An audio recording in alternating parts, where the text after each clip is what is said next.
Hi, welcome to Team Fischer. My name is Chang Wei, student ID of 200000390. Our class lesson for today is fork. So here's our team members. We have Wei, which is me, for the introductions, and Muhammad Afif for the definitions of forks.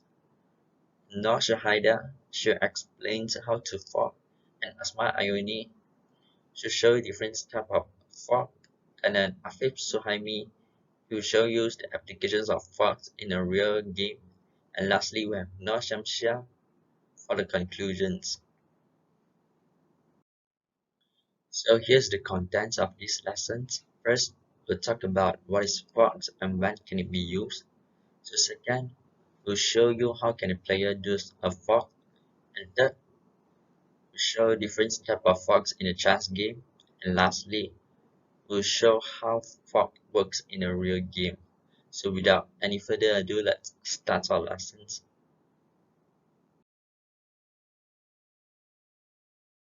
Assalamualaikum warahmatullahi wabarakatuh. My name is Muhammad Afif bin Muhammad Noor, and now I will introduce about fork.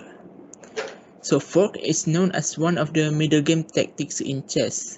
In other names, a fork can also be called double attack. This is because, as mentioned in the name itself, a fork is done when a single piece attacks two or more pieces at the same time.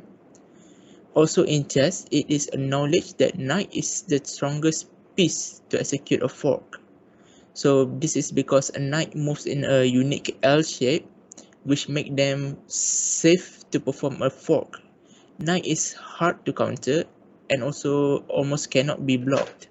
Plus, it is also considered a minor piece, which can be sacrificed or traded with no limit or any constraints.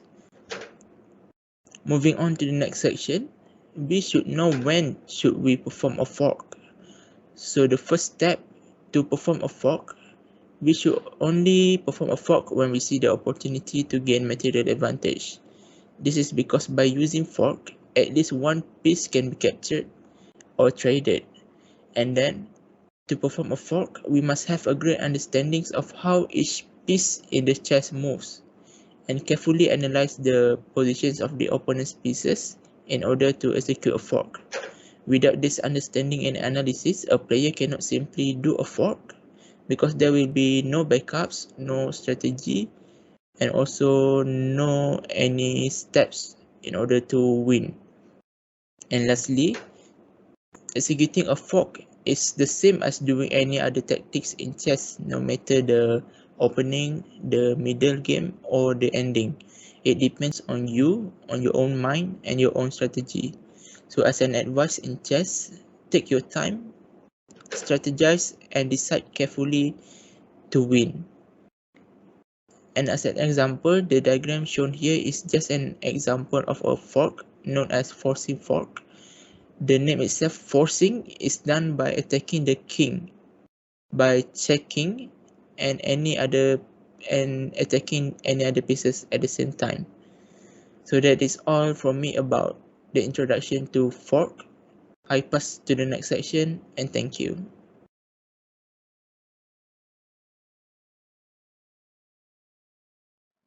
Next is how to fork. A player can do a fork when there is a pieces that can attack two or more pieces simultaneously. Before forking, player must make sure that there are no other pieces that can disturb the forking piece.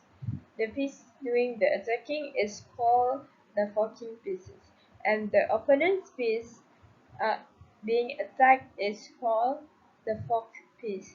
For example, in the picture, the knight is forking the king and the bishop simultaneously.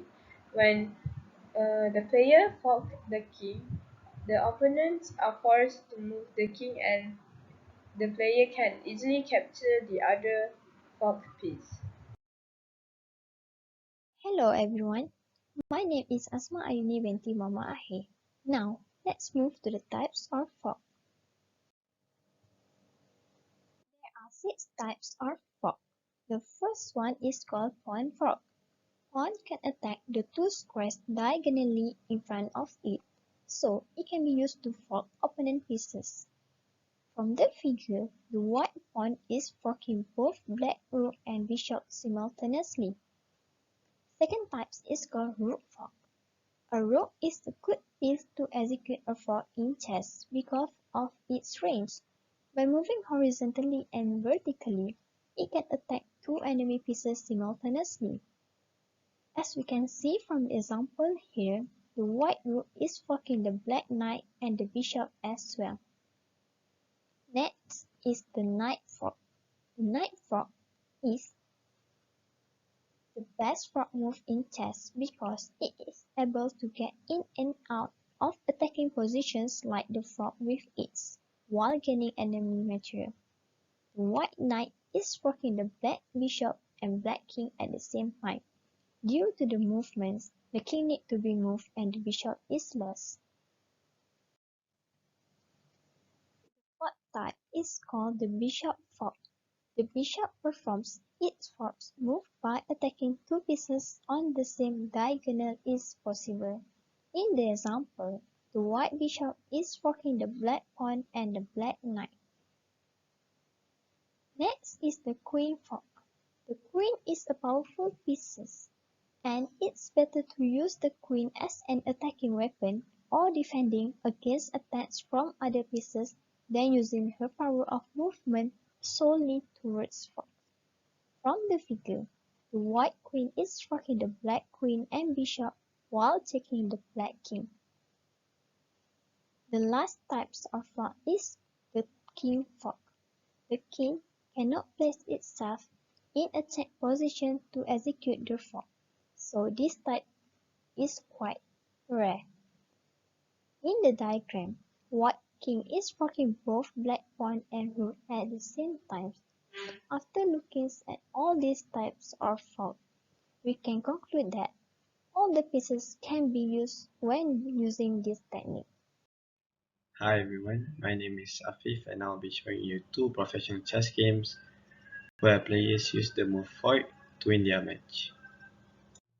Okay, for the first match we have Larry Christensen playing as white piece and he's going against the world champion in 1993 which is Anatoly Karpov playing as black. So it's black to move and Karpov did a major mistake by moving his bishop to d6, and Larry Christensen quickly takes advantage of this and move his queen to d1. This queen is very powerful as she attacks two of black pieces, which are the bishop and the knight. Right after this move, Karpov instantly resigns from the game. Okay, so moving on to game 2, we have Petrosian playing as white and Spassky playing as black. It's white to move. Petrosian moves his queen to h8 and checks the king and forces it to take out the queen. And then Petrosian uses his knight to take out the rook and forking the king and the queen, and ultimately won him the game.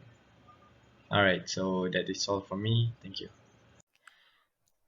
Good day to everyone. My name is Nur Shamsia and I will conclude on this topic for chess tactic, which is fork. Tactics are a crucial part of chess and players should know chess tactics. Fork is one of a basic chess tactics that a single piece attacks two or more pieces at the same time. Fork has many types such as pawn fork, rook fork, knight fork, queen fork, and others. This tactic is easy to perform even for beginner players. Lastly, chess tactics is impressive as it teaches us to secure some advantage in the game.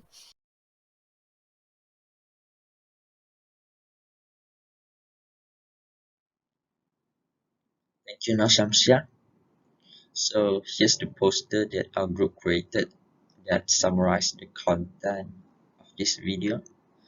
As you can see here in the poster, we talk about what is fork and when should we fork, and as well as the different types of fork, and also how to apply the fork in a chess game.